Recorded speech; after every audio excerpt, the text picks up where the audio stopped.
This move, 1, d4, is a popular opening choice that immediately fights for central control and opens diagonals for the queen and bishop, aiming for a solid positional game. This move symmetrically challenges white's central pawn, immediately establishing a solid pawn presence in the center and opening lines for black's pieces, leading to many of classical chess's most theoretically rich and strategic battles. This move develops a knight towards the center, controlling key central squares and preparing to castle, while also supporting a potential c4 pawn push to challenge black's central pawn.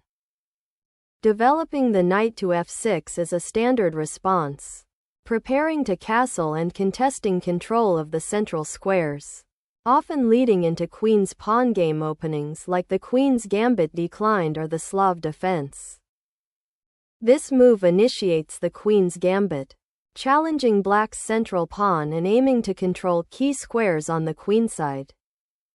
This move, 3, e6, signals black's intention to enter the queen's gambit declined, a solid and classical defense characterized by accepting the central tension and aiming for a harmonious pawn structure. This move pins the knight, immediately creating tactical tension and forcing black to address the threat or suffer positional disadvantages. This move develops the bishop to a natural square, preparing to castle and reinforcing the e6 pawn while also preventing white from immediately playing e4.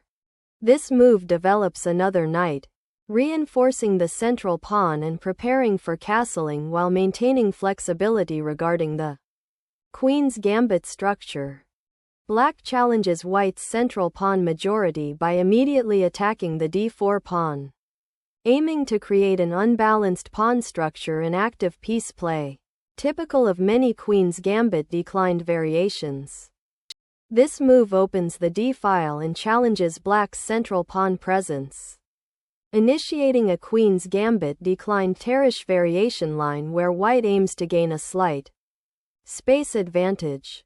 This move, 6, Ca5, enters the queen's gambit accepted rel stab variation, immediately challenging white's central pawn majority and preparing to recover the sacrificed pawn on circa 5, while also developing the queen to an active square. This capture opens the c-file, creating immediate tension and forcing black to defend the attacked bishop. This move recaptures the pawn and maintains a symmetrical pawn structure, but white now has a slight lead in development due to the bishop and knight already on active squares. This move prepares to develop the kingside bishop and aims to solidify white's central pawn structure after the capture on d5, while black's queen on a5 is somewhat awkwardly placed. Developing the knight to c6 challenges the central pawn structure and prepares to recapture the pawn on d5 should white choose to capture it. The move rc1 is a natural developing move that aims to control the open c-file and put pressure on black's queenside structure. Castling kingside is a standard defensive maneuver, securing the king and activating a rook, which is essential in this queen's gambit declined structure with potential for central tension. White aims to exploit the pin on the c6 knight, potentially leading to an attack on the queenside or a favorable pawn structure if the knight is forced to move. This move develops the bishop to an active square, preparing to challenge white's centralized knight and potentially disrupt white's pawn structure if dxc5 is played. This move develops the queen to a more active square, eyeing the c5 pawn and preparing to support the c-pawn if it advances, while also maintaining pressure on black's queenside. Black resolves the tension on the queenside by exchanging queens, simplifying the position and avoiding the pressure from white's active pieces on the c-file. White recaptures the pawn and resolves the immediate tension, aiming to simplify the position and enter an endgame where the knight on a4 is well placed to influence the queenside. This exchange resolves the tension in the center and clarifies white's pawn structure. But black strategically eliminates a key attacking piece and gains a slight lead in development. This move reconstructs white's pawn structure, creating a doubled f-pawn but opening the g-file for potential rook activity and strengthening the kingside control. This move repositions the knight to a central outpost, aiming to control key squares and potentially disrupt white's pawn structure in the center. The king is brought into play to secure central squares and prepare for potential pawn advances or rook activity, aiming to reactivate the king's role in the middle game. This move activates the rook to control the semi-open c-file, a crucial central file that will likely become the focus of play in this isolated queen's pawn structure, preparing for potential pawn pushes or piece maneuvering along its length. This move advances the queenside pawn structure, aiming to create space for the pieces and potentially prepare for a queenside pawn advance like b5. In the future, this move 15, b6 addresses the pawn weakness created on c5 by white's recapture and prepares to challenge white's queenside pawn structure by opening the queenside for potential counterplay.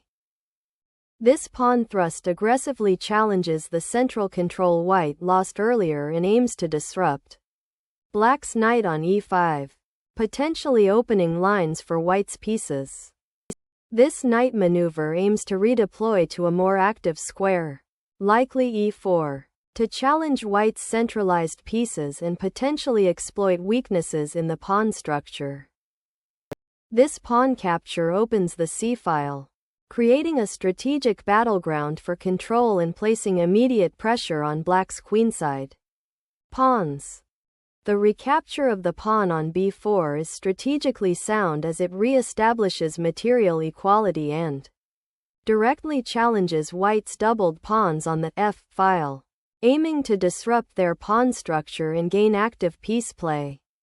This move exchanges the bishop for knights, aiming to disrupt white's pawn structure and create potential weaknesses around the king in the ensuing middle game.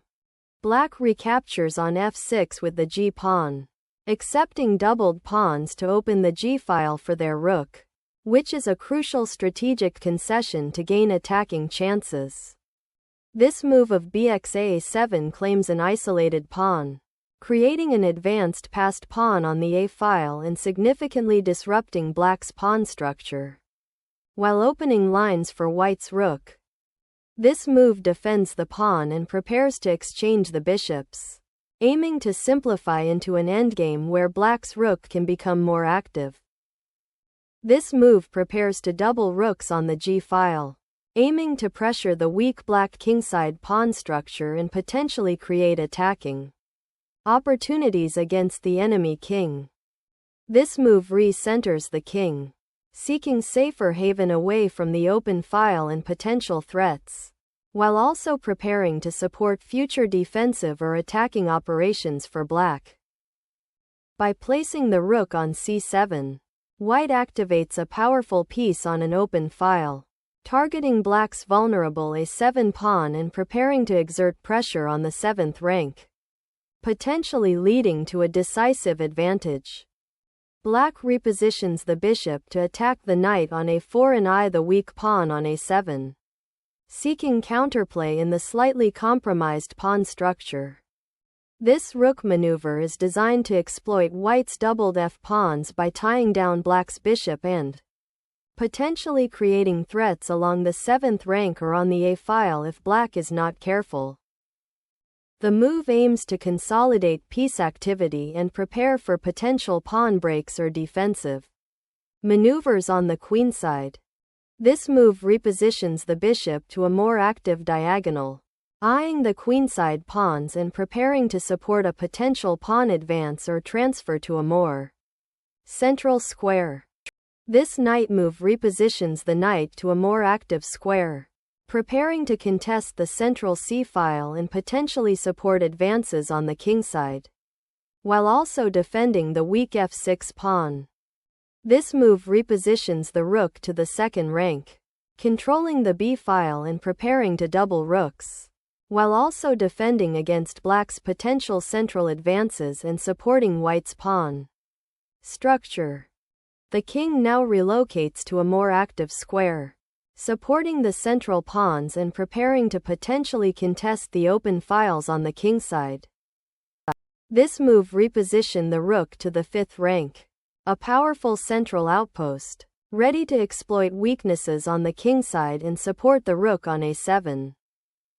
This move challenges white's rook, aiming to force an exchange or dislodge it from its strong outpost, while simultaneously preparing to activate black's rook on the c-file. This exchange of rooks, while seemingly equalizing material, simplifies the position significantly, potentially favoring black by relieving pressure on the queenside and preparing to activate their centralized knight and rook.